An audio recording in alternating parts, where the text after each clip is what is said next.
After the very disappointing season the New York Rangers just had, as they did not even make playoffs, and of course at moments there, if you watch them play, were playing some pretty terrible hockey. And, also with this team having made multiple Eastern Conference finals over the previous few seasons, but of course not being able to get over that hump there and actually make the finals and, win that cup, there are some question marks, of course, on whether or not Chris Drury is the actual kind of right general manager for this team. And if you also take a look at some of those rosters from, those two Eastern Conference finals appearances, with Chris Drury, of course, being the general manager of the team, it's not necessarily his kind of full-on squad that he necessarily built that got this team all the way to the finals. Now, of course, some of the moves he made definitely were contributing to this team making the finals there and, winning the President's Trophy there last season and, of course, having some good regular season success and also playoff success. But at the end of the day, for the most part there, we haven't seen some real big kind of core changes up until this season, of course, where we saw finally Jacob Trouba get traded away.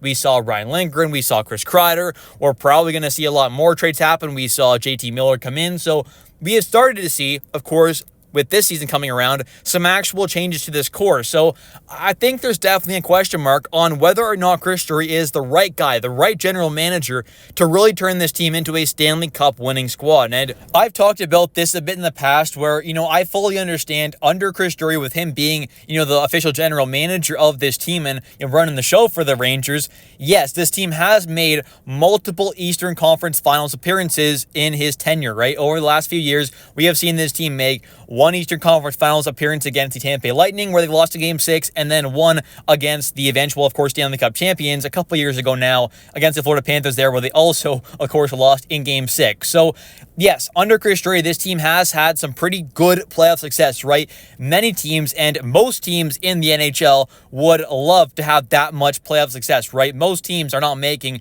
multiple Eastern Conference Finals appearances in 3 seasons, back to back to back there. So I think that in itself is a great thing to be at, right? Chris Drury has had some good playoff success with this team. But when you really dive into the actual kind of core players of this squad, that have made those runs, I think it clearly shows that it's not really Chris Drury's guys, right? It's not like Chris Drury kind of built those teams up there that made it all the way to the conference finals. And I'm not saying he had nothing to do with that because, he went out there and picked up a guy like, Wenberg and Rozovic and, Frank Vetrano and all of these kind of guys there, right? He's picked up some really solid pieces over the trade deadlines and past off seasons. But point being, the main kind of core group of guys that has gotten that team there weren't his players. And also, this team definitely heavily relied on Igor Shesterkin to carry them along as well. So you've got the main guy, the MVP of the playoffs there on both those runs being Igor Shesterkin, who, of course, he was a goalie drafted by this team quite a while ago, way long ago there, back in 2014. So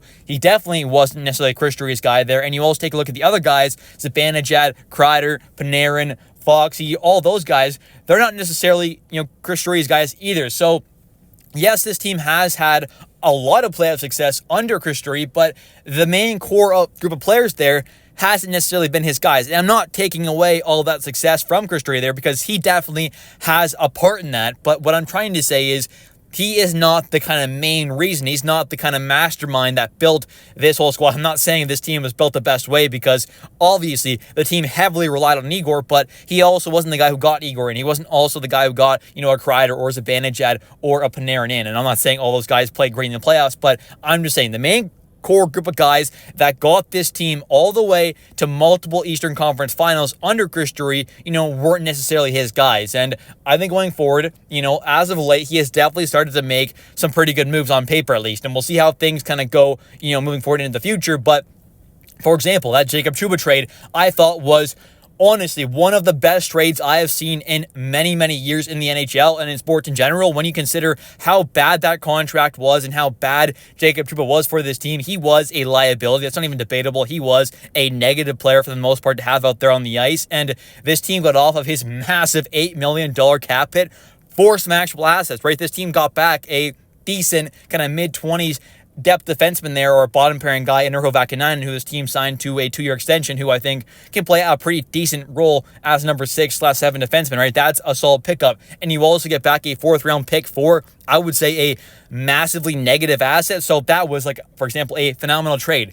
Then he goes out there and deals away, Filipino, who's definitely going to be dealing with lots of injury issues and kind of concussion problems for, I would guess, the rest of his career, unfortunately. Very sad to say, but I think that was a good trade there because he got off of an asset that's only going to depreciate, unfortunately, with Filipino more than likely continuing on with these concussion problems that he's obviously had and even had the end of last season. So I think that trade was great there, getting off of an injured player that, unfortunately, like I said, I really do feel bad for Filipino there, not trying to hate on him at all, but I just think that was the right move for this team going forward, was to get off Filipino there and try and get back as much value as they could, and Chris Drury definitely did a pretty great job of that. He also, finally traded away guys like Lindgren there, got some assets back. He didn't go out there and buy too much. Of course, the Carson Soucy trade didn't work out there. It happens.